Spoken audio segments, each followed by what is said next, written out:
बेटा, तू असं का करत आहेस? तुला का समजत नाही? माझ्या सुनेने या घरात यावे. आज त्या 6वा महिना होता, पण तिची बालसुलभ कृती माझ्या समजण्याच्या पलीकडची होती. माझ्या मुलाचे तिच्यावर खूप प्रेम होते, त्यामुळेच मला त्या दोघांशी काही अडचण नव्हती. पण तिच्या छोट्या छोट्या विचित्र कृतीने मला चिडवायचे. आता ती पाण्याने भरलेले भांडे उचलून स्वयंपाकघरात घेऊन जात होती. तिची स्थिती पाहता तिने हे सर्व करायला नको होते. मला आणि माझ्या मुलाला ती गरोदर असल्यासारखे वाटले, त्यामुळे आम्ही दोघंही तिला छोट्या छोट्या गोष्टीवरून चिडवत होतो. ती माझ्याकडे बघत निरगसपणे म्हणाली, आई, हे मध्येच ठेवले होते. रितेश कधी येईल आणि कधी निघून जाईल माहीत नाही. मी ठेवीन. मी तिला खडसावले. म्हणाले, तुझं वागणं सुधार. तू तुझ्या आईवडिलांच्या घरी नाहीस आणि तुझी तब्येत कशी आहे हे माहीत आहे का? काही दिवस झाले आणि तू असे वागत आहेस. ती शांतपणे डोकं टेकवून माझं ऐकत होती. तिची सगळ्यात चांगली सवय होती की मी तिला जेव्हा कधी शिव्या द्यायचे तेव्हा ती प्रत्युत्तर देत नसे. उलट मी बोलायचे ते सगळं ती शांतपणे ऐकायची. मी तिच्या अस्तित्वाकडे हळूवार कटाक्ष टाकला आणि मूकपणे भांडे बाजूला ठेवले. मग ती हात धरून सोप्यावर बसली. तिचे डोळे ओले होत होते. माझ्या शिव्यामुळे ती जरा रागावली असेल. तिच्या डोक्यावर हात ठेवून मी हळू आवाजात म्हणाले, मला माहीत आहे की मी तुझ्या बाबतीत खूप हस्तक्षेप करते, पण हे सर्व फक्त तुझ्यासाठी आहे. काही दिवसच झाले आहेत. या आनंदाचे आणि तुझे काही मोठे नुकसान झाले तर हे सुख आपण कधीच मिळवू शकणार नाही. ना तू आई बनू शकणार, ना आम्ही आजी बनू शकणार आहे. तेव्हा थोडं धीर धर आणि अशा जड गोष्टींपासून दूर राहा. एवढंच बोलून ती शांतपणे उठली. हो आई, मी आतापासून काळजी घेईन. मी तिच्या पाठीकडे लक्ष देऊन पाहिलं. का ती मला थोडीशी कोमजलेली दिसत होती. मला माहीत नाही कारण काय होते. मला वाटलं आज माझा मुलगा आला तर त्याच्याशी बोलेन. अखेर काय झाले? तिच्या आई वडिलांच्या घरात काही अडचण नाही. बरेच दिवस मला वाटत होते की ती खूप बेचैन आहे. ना ती कुणाशी बोलत आहे, ना तिच्या कामात लक्ष देत आहे. ती इकडे तिकडे शांत बसते. प्रकृती अस्वस्थामुळे असे घडत आहे असे मला आधी वाटले, पण आता अधिक दिवसही केले नव्हते. मग तू असं का करत होतीस? मला असे वाटले की ती अजून गरोदर नव्हती. हा आमचा गैरसमज होता, पण माझ्या मनात आशेचा एक छोटासा किरण जागृत होता आणि मला तिला आनंदी ठेवायचे होते. या विचाराने मुलीला आनंद दिला तर मुलगा निरोगी होतो. लक्षात घेऊन मी माझ्या मुलाशी बोलायचे ठरवले. लॉन्जमध्ये बसून ती या सगळ्या गोष्टीत मग्न होती. तेव्हा अचानक मला तिच्या खोलीतून जोरात किंचाळण्याचा आवाज आला. माझे आयुष्य संपुष्टात आले होते. ती कुठेतरी पडली की काहीतरी, असे अनेक प्रश्न माझ्या मनात घुमू लागले. मी देवाच्या नावाचा जप करत तिच्या खोलीत धावत गेले आणि समोरचे दृश्य पाहून मन दुखावले. मी माझे डोके मारेन. ती उभी होती आणि हात धरून बेडवर उडी मारत होती आणि खोलीत एक लहान झुरळ आले होते. मला राग आला. तू काय मूर्खपणा करतेस? मुली, तू काय स्थितीत आहे हे माहीत नाही का? माझ्या रागाने ओरडून ती तिच्या जागेवर थांबली होती आणि रडलेल्या डोळ्यांनी माझ्याकडे बघत ती म्हणाली, मम्मी, तिथे एक झुरळ आहे आणि मी किती घाबरले आहे हे तुम्हाला माहीत आहे. मी तिला 2 चापट मारली पाहिजे. मी रागाने म्हणाली, ते झुरळ तुला खाणार नाही. मूर्ख मुली, अशा मूर्ख गोष्टी करू नकोस. मी तुला खूप वेळा सांगितले रितेशला येऊ दे.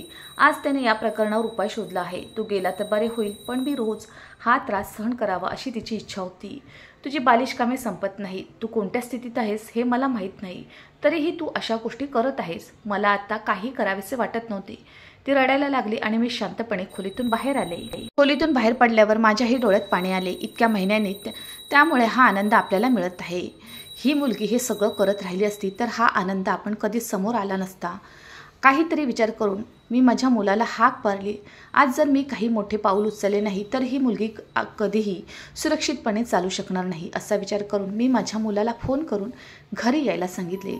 आधी तो नकार देऊ लागला. ऑफिसमध्ये खूप काम आहे, तो आता येऊ शकत नाही, पण मला राग आल्यावर त्याला यायला भाग पाडलं. तर मी स्वतः लॉन्चमध्ये बसून त्याची वाट पाहू लागले. काही वेळाने सूनही खोलीतून बाहेर आली आणि माझ्याकडे बघत माफीच्या स्वरात म्हणाली, आई, मला लाज वाटते. आता मी पुन्हा अशी चूक करणार नाही. यावेळी मी सहजासहजी सहमत होणार नव्हते. मी प्रत्येक वेळी अशा छोट्या छोट्या चुकांकडे दुर्लक्ष करत राहिल्यास प्रकरण आणखी बिघडते. असं म्हणून मी रागाने बोलली, इथे शांत बस. तुझा नवरा आता येणार आहे. मी त्याच्यासमोर निर्णय घेईन. तू कशी आहेस? आता निर्णय घेऊ शकत नाही. बऱ्याच महिन्यानंतर आम्हाला आनंद मिळाला आहे. जर तू असे करत राहिलीस तर मी कधीच आजी होऊ शकणार नाही.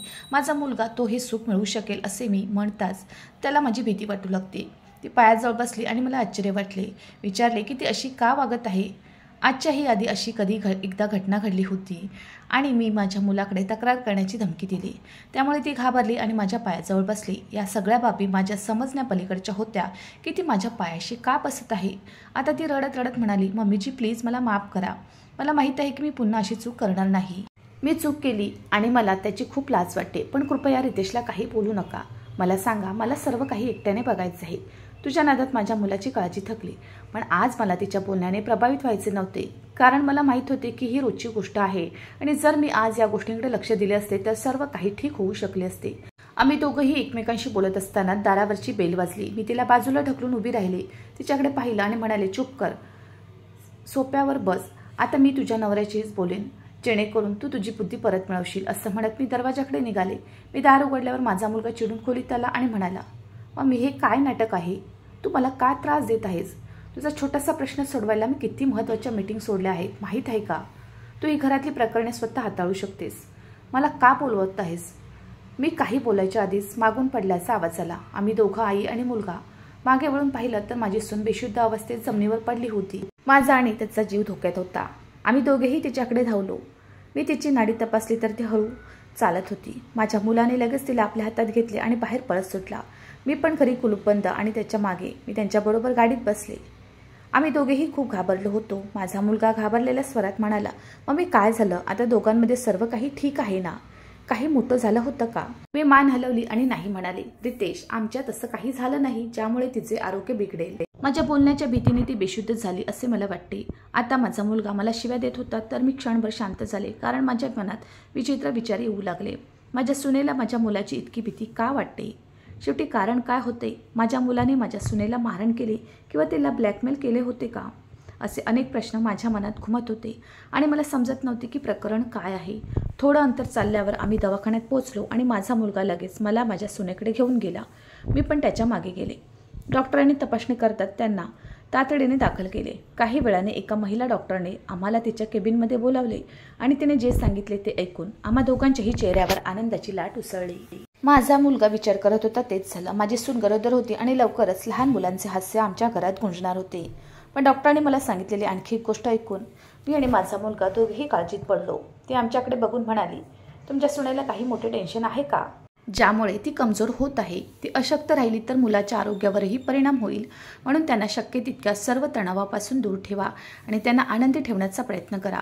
डॉक्टर इतर अनेक गोष्टी बोलत असताना मी विचित्र द्विधा मनस्थितीत होते.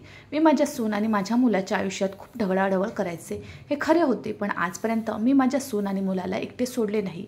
होय, मी त्यांच्या आयुष्यात ढवळाढवळ करायचे, पण मी माझा मुलगा आणि सून दोघांशीही प्रामाणिक होते. माझे त्यांच्यावर खूप प्रेम होते, कारण त्यांच्याशिवाय माझे कोणी नव्हते. हेच कारण होते की मी इच्छा असूनही त्यांच्या आयुष्यात ढवळाढवळ करण्यापासून स्वतःला रोखू शकले नाही. घरी आल्यानंतरही ती खूप अस्वस्थ होती. वाटेत माझ्या मुलाने माझ्या सुनेला अनेक वेळा विचारले की ती कोणत्या तणावाखाली आहे का? तिच्या आईवडिलांच्या घरी काही अडचण असेल तर मला सांग, मी ती सोडवण्याचा प्रयत्न करेन. पण अशी काळजी करू नकोस. मी अनेक मुली पाहिल्या आहेत की जेव्हा त्यांना हा आनंद मिळतो तेव्हा प्रत्येक मुलीचा चेहरा उजळतो. आनंदाने तिला हसू आवरता आले नाही, पण माझ्या सुनेच्या चेहऱ्यावर थोडेसे हसूही आले नाही. जेव्हा तिला कळले की ती आई होणार आहे तेव्हा ती आणखी फिकी पडली. शेवटी काय कारण होते? मी अर्धमेली होते, नुसता विचार करत होते. काही वेळानं आम्ही घरी पोहोचलो. मी माझ्या सुनेला अतिशय काळजीपूर्वक घरी आणले आणि तिला खोलीत बसवले आणि कडकपणे सांगितले की आता तिने कोणतीही जड वस्तू उचलू नये, जास्त उडी मारू नये आणि जास्त काम करण्याची गरज नाही. मी तुझी काळजी घेऊ शकते आणि तूही तुझी काळजी घेण्याचा प्रयत्न कर. तर मी लगेच नाही म्हणाले. तू असे का करणार? मी अजून जिवंत आहे. तुझी सेवा करणे हे माझे कर्तव्य आहे. मी तिच्या डोक्याला हात लावला आणि म्हणाले, तू आम्हाला इतका मोठा आनंद दिला आहेस ज्यावर नियंत्रण नाही.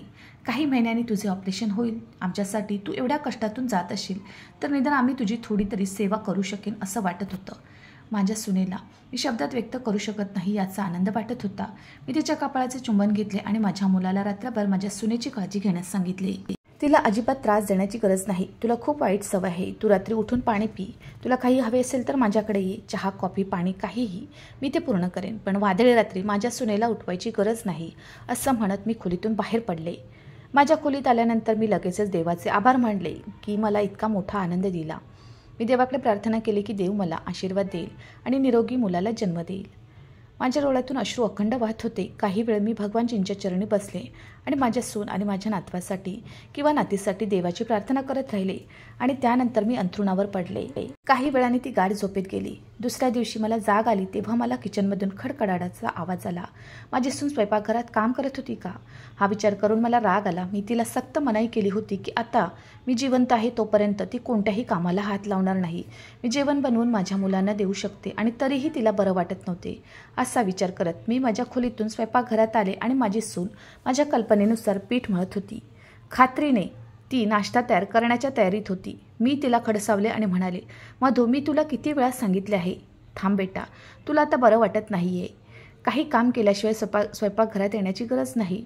ती लगेच म्हणाली, नाही मम्मीजी, मी तुम्हाला इतका त्रास देऊ शकत नाही. मी ते माझ्यासाठी आणि माझ्या नवऱ्यासाठी बनवू शकते. तर मी लगेच तिला अडवले आणि म्हणाले, जर मला ते माझ्यासाठी बनवता आले तर मी तुमच्या दोघांसाठीही बनवीन. सध्या तू तुझ्या खोलीत जा. मी जबरदस्तीने तिला किचनमधून बाहेर काढले आणि मला विचित्र का वाटत होते ते मला कळत नाही. तिच्या मनात अजून काही चालू होतं का? मी गोंधळले होते, पण काहीही मनावर घ्यायचे नव्हते. वेळ हळूहळू जात होता. तिची खोडकर वृत्ती अजूनही शिंगेला पोहोचली होती, जी मी तिला शिव्या देऊन सोडवण्याचा प्रयत्न करत होते. आजही दुपारी तिला सोप्याची सेटिंग जबरदस्तीने बदलायची होती आणि त्यासाठी ती वजन उचलेल, स्वतःला ओढून घेईल आणि काहीही चूक होऊ शकते हे मला माहीत होतं. मला लगेच तिचा राग आला आणि ती रडू लागली. आता ती छोट्या छोट्या गोष्टीवर चिडचिडी होऊ लागली होती आणि उगाचच भावूक होत होती. म्हणूनच मी तिला खूप प्रेमाने समजावून सांगितले. ती शांतपणे तिच्या खोलीत गेली, पण मला आज काहीतरी विचित्र वाटत होतं. टेबलावरही ती माझ्याशी आणि माझ्या मुलाशी बोलली नाही. मी मध्येच प्रत्येक गोष्टीचा विचार करून झोपले होते. म्हणूनच एका वादळी रात्री माझे डोळे अचानक उघडले. कांद्याची तीव्रता जाणवत होती. खोलीतून बाहेर आल्यावर मला लॉन्चचा दिवा पेटलेला दिसला. मला आश्चर्य वाटले, माझा मुलगा किंवा सून जागे होते का असा विचार करत मी लॉन्चवर आले आणि समोर बसलेली माझी सून पाहून आश्चर्यचकित झाले. ती टीव्हीवर एक मालिका पाहत होती, पण ती जे पाहत होती त्याचे तिला आश्चर्य वाटले नाही. मला आश्चर्य वाटलं ते म्हणजे तिचं लक्ष टीव्ही पाहण्याकडे नसून बाहेरच्या दाराकडे जास्त होतं. कोणाची तरी वाट पाहत असल्यासारखी ती पुन्हा पुन्हा बाहेरच्या दाराकडे अस्वस्थपणे पाहत होती. रात्रीच्या यावेळी कोण आमची वाट पाहत असेल हे माझ्या समजण्यापलीकडचे होते. मी लगेच तिच्याजवळ पोहोचले आणि रागाने म्हणाले, मधू, हे काय आहे? रात्री उशिरापर्यंत का जागी आहेस? मी काही बोलायच्या आधीच ती घाबरून जागेवरून उभी राहिली. तिच्या हातात असलेला रिमोटही भीतीने खाली पडला. तिने माझ्याकडे पाहिलं आणि म्हणाली, मला माफ कराई, मला झोप येत नव्हती म्हणूनच मी इथे बसले होते, पण मला काही वेगळंच का वाटत होतं ते कळत नाही. अजूनही पुन्हा पुन्हा दरवाजाकडे पाहत होती. मला पण तिला हा प्रश्न विचारायचा होता, पण तिने टीव्ही बंद केला आणि पटकन तिच्या रूममध्ये गेली आणि मी दाराकडे एक नजर टाकली आणि माझ्या रूममध्ये आले. ती रात्र माझ्या डोळ्यात हरवून गेली. मी काही लहान मुलगी नव्हते जिला तिच्या संशयास्पद कृती समजू शकत नाही. छोट्या छोट्या गोष्टीवरून घाबरतात. प्रत्येक कामात बळजबरीने मदत केली होती आणि आज रात्री जे काही पाहिलं ते मलाही थोडं घाबरवलं होतं. मी विचार केला होता की उद्या रात्री पण बघेन, माझी सून रात्री उशिरापर्यंत जागी राहते की पुन्हा झोपते. असा विचार करून मी वादळी रात्रीचा अलार्म लावला होता आणि वादळी रात्र येताच माझा अलार्म वाजला. मी लगेच तो बंद केला आणि स्कार्फ गुंडाळून बाहेर आले. अगदी माझ्या विचाराप्रमाणे ती लॉन्चमध्ये बसून टीव्ही पाहत होती. रात्री ती कुठली तरी सिरियल किंवा अजूनही काही बघायची, पण अचानक ती तिच्या जागेवरून उभी राहून तिच्या खोलीत गेली. मला वाटले की कदाचित ती काही नाटक बघत असेल आणि आता ती झोपायला तिच्या रूममध्ये गेली असेल. मी अजूनही तिथेच होते आणि ती खोलीतून बाहेर येण्यापूर्वीच मी माझ्या भोवती पांढरी चादर गुंडाळून बाहेर आले. हृदयाची धडधड चांगलीच चालू होती. यावेळी ती कुठे जात होती मला काही समजू शकत नाही. तिने पायात चप्पल घातली आणि दरवाजा उघडून बाहेर पडली. माझ्या हृदयाचा ठोका चुकला. ते काय चालले आहे ते मला समजले. ती तशी संशयास्पद दिसत नव्हती. नक्कीच काहीतरी घडत होतं. रात्री 3 वाजता तिथे कोण होते आणि वादळी रात्री सुनेला घराबाहेर जाणे धोक्याशिवाय नव्हते. मला माझ्या मुलाला उठवायचे होते, पण मी त्याला उठवायला गेले तर खूप उशीर होईल आणि ती निघू शकेल. म्हणूनच मी एकटीच बाहेर पडले. ती डावीकडून खाली उतरून सरळ रस्त्याने जात होती. मी पण तिच्यापासून थोडं अंतर ठेवून हळू चालत होते. पूर्णपणे एकटीच नाकाशिवळीने चालत होती. क्वचितच वाहने होती. सगळीकडे शांतता पसरली होती. दुरून कुत्र्यांच्या भुंकण्याचे आवाज येत होते. त्यामुळे वातावरणात आणखीनच भयावह होत होते. माझ्या सोनेला अंधाराची खूप भीती वाटत होती. ती कधीच खोलीत एकटी बसली नाही आणि आज ती एकटीच रस्त्याने चालत होती. ती मला धोक्याची घंटा वाटली, पण मी स्वतःवर नियंत्रण ठेवले. ती चालत होती आणि तिला माझ्या उपस्थितीची जाणीव होऊ नये म्हणून मी तिला हळूहळू काही अंतरावर नेत होते. काही क्षणांनी ती निर्जन रस्त्यावर वळली. माझे हृदय खूप वेगाने धडधडत होते. मला का काही कळत नाही, काहीतरी घडणार आहे असे वाटत होते. बारीक गोळांमधून जाणारा ताफा नोमा पॅलेसकडे वळली होती. माझे हृदय कोरड्या पाण्यासारखे थरथरत होते. माझी सून ही आत्मा होती का, जिला मी माणूस मानत होते? असे अनेक प्रश्न माझ्या मनात घुमत होते. मी पण परतण्याचा विचार केला होता, पण इतक्या जवळ आल्यानंतर मला परतायचे नव्हते. मला तेच वाटलं होतं. तर आज मी बेलेत तर निदान माझ्या सुनेला तरी या संकटातून मुक्त करेन. हे नाही तर मी तिला विचारेन, तू कुठे चालली आहेस? ती घरात शिरताच मला समजलं ती नक्कीच गेली होती. तिला कुठल्या तरी भूताने पछाडले आहे. पण आज माझ्या डोळ्यासमोर कोणती गुपिते उघड होणार आहेत हे मला माहीत नव्हते. ती त्या लाकडी घरात घुसली आणि मी गुपचूप आत आले होते आणि समोरचे दृश्य पाहून मला जीवाची भीती वाटली. माझ्या सुनेने नुकत्याच केलेल्या कृतीमुळे माझ्या हाताच्या घामामुळे डोळ्यासमोर अंधार दिसत होता। तिने मला अस्वस्थ केले होते। मी त्या क्षणी शांतपणे बाहेर पडले आणि तिला न सांगता माझ्या घरी परत आले। पण माझी अवस्था अशी होती की कापले तर रक्त येणार नाही। छातीत दगड नसून हृदय असलेल्या अशा स्त्रीला मी घरी आणीन याची स्वप्नातही कल्पना केली नव्हती। ती ज्या पद्धतीने सांगत होती, भीतीमुळे माझी अवस्था वाईट झाली होती। घरी ती पूर्णपणे घाबरायची, पण तिथे हा विचार करून मला थरकाप व्हायचा। कपाळ घामाने भिजले होते। थोड्या वेळाने घराचा दरवाजा उघडून ती आत आली। तिला सरळ तिच्या खोलीत जायचे होते, पण मला बाहेर बसलेले पाहून ती तिच्या जागी थांबली। ती आश्चर्यचकित नजरेने माझ्याकडे पाहू लागली। मी तिला काही बोलायच्या आधीच ती माझ्या जवळ आली आणि बचावात काहीतरी बोलायची इच्छा झाली, पण मी हात वर करून तिला गप्प केले आणि तिच्या डोळ्यात बघितले आणि म्हणाले, मी जे काही विचारेन ते तुला उत्तर द्यावे लागेल। मला सत्य ऐकायचे आहे। मी तुझ्या बाजूने काहीही चुकीचे ऐकणार नाही। मी ते माझ्या डोळ्यांनी पाहिले आहे, त्यामुळे माझ्यापासून काहीही लपवण्याची गरज नाही। जर तू मला तुझी आई मानतेस आणि हे घर तुझे मानले तर मला सर्व सत्य सांग। तू कोण आहेस, हे सगळं का करते? आणि मग माझ्या सुनेने सांगितलेल्या गोष्टींनी माझ्या डोळ्यात पाणी आले आणि मी तिला नमस्कार करायला तिच्या समोर उभी राहिली। ती म्हणू लागली, लग्नाआधी माझा मोठा अपघात झाला होता, त्यानंतर काय करायचं? शैली खूप वेगळी होती। ती पुढे म्हणाली, अनेकांनी मिळून माझ्यासोबत अत्याचार केला। त्यावेळी मी फक्त 15 वर्षाची होते। ही गोष्ट रितेशला माहीत आहे की मी माझ्या आयुष्यातील प्रत्येक गोष्ट त्याला सांगितली आहे। त्याने मला वचन दिले की तो मला साथ देईल। त्यानेही पाठिंबा दिला आहे, म्हणूनच आज मी समोर आहे। त्या भयानक अपघातानंतर माझे वडील घाबरले होते। त्याने मला सेल्फ डिफेन्स क्लासमध्ये सहभागी करून घेतले, जेणेकरून मी स्वतःचे संरक्षण करू शकेन वगैरे। या दरम्यान मला एक महिला भेटली जिने माझ्याशी हस्तांदोलन केले। ही संस्था आहे, ती स्त्री IPCशी संबंधित होती, जी अशा गुन्हेगारांना पकडते आणि त्यांच्या गुन्ह्याची शिक्षा देते, आणि मी पण तेच करते। आम्ही सर्व मिळून त्यांना त्यांच्या गुन्ह्याची शिक्षा देतो, कारण आपला देश त्यांना न्याय देत नाही। मोठमोठ्या घरांची माणसं सहज सुटतात, म्हणूनच अशा खानदान गृहात आम्ही त्यांना पकडून मारहाण करून कायमची झोप उडवतो, आणि ज्या मुली हे सर्व सहन करूनही समाजावर एक डाग राहतात त्यांना न्याय मिळवून देतो। मी अशा अनेक मुलींना आधार दिला आहे आणि त्यांना न्याय मिळवून दिला आहे। मला माहीत आहे की आमची कामं करण्याची शैली थोडी वेगळी आहे, पण आम्ही हे सर्व कायदेशीररित्या करतो। त्या दिवशी नकळत घरात शिरल्यावर हेच दिसले। माझी सून 4 पोरांना मारत होती आणि शेवटी तिने बंदूक काढून त्या चौघांनाही गोळ्या घातल्या, आणि मला यापेक्षा जास्त काही दिसत नव्हते। तिलाही लपण्याची जागा निश्चित करायची होती। ती आधीच घरी आली होती आणि तिने मला जे सांगितले ते ऐकून मला हसू आले असे म्हणायचे होते। जे ती घरच्या कामात मदत करत होती त्यावेळी ती खूप घाबरली होती। मला ही गोष्ट कळली तर मी काही वेगळा अर्थ काढू शकते अशी भीती तिला वाटत होती। मी म्हणू शकते की हे मूल माझ्या मुलाचे नसून माझ्या सुनेशी लैंगिक संबंध ठेवणाऱ्यांचे आहे, पण मी तिला खात्री दिली की मी तशी सासू नाही। होय, मी तुझ्या कामात ढवळाढवळ करते, पण मी मनापासून तुझ्या पाठीशी उभी आहे। मी हे बोलायच्या आधीच तिने माझ्या हाताचे चुंबन घेतले आणि प्रेमळ स्वरात म्हणाली, मम्मीजी, हेच कारण आहे की आजपर्यंत मी तुझ्याशी कधी भांडले नाही, कारण मी माझ्या बाजूने वागले नाही। मला माझे माहीत आहे। आई हे सगळं रागास म्हणते। तुझी शैली मला अजिबात वाईट वाटत नाही। होय, माझी बालिश कृती तुम्हाला चिडवते। मी कोण आहे आणि मी काय करते याबद्दल तुला माझ्यावर शंका येऊ नये म्हणून ते होते। मी तिच्या प्रत्येक गोष्टीचे कौतुक केले। मी तिला पाठिंबा देण्याचे मान्य केले होते, तसेच प्रकृतीची काळजी घेण्यास सांगितले होते। हळूहळू वेळ जात होता, पण माझ्या सुनेने कोणते काम केले हे मला माहीत होते, त्यामुळे मला काळजी करण्याची गरज नव्हती। तिने देशातील प्रगत क्रूरांना संपवले। मी तिच्या पाठीशी उभी आहे आणि मी नेहमीच तिच्या पाठीशी उभे राहण्याचे वचन दिले आहे। काही महिन्यांनी देवाने आपल्याला लक्ष्मी दिली। माझी सून घाबरली होती, पण मी तिला धीर दिला की ती स्वतःचे रक्षण करू शकते, कारण तिची आई करते। देवाच्या कृपेने माझी नातही शिकेल। जीवाची पर्वा न करता देशाच्या रक्षणासाठी सदैव उभी राहणाऱ्या सुनेची सासू आहे याचा मला अभिमान होता। माझ्या मुलालाही तिच्या कामाची माहिती मिळाली। सुरुवातीला त्याला राग आला, पण मी बोलून समजून सांगितल्यावर तो शांत झाला। अनेकदा माझी सून मला म्हणायची की देवाने तुझ्यासारख्या सासू दिल्या तर ना सासरे ना सुनेला हे जग सोडून जावे लागणार नाही।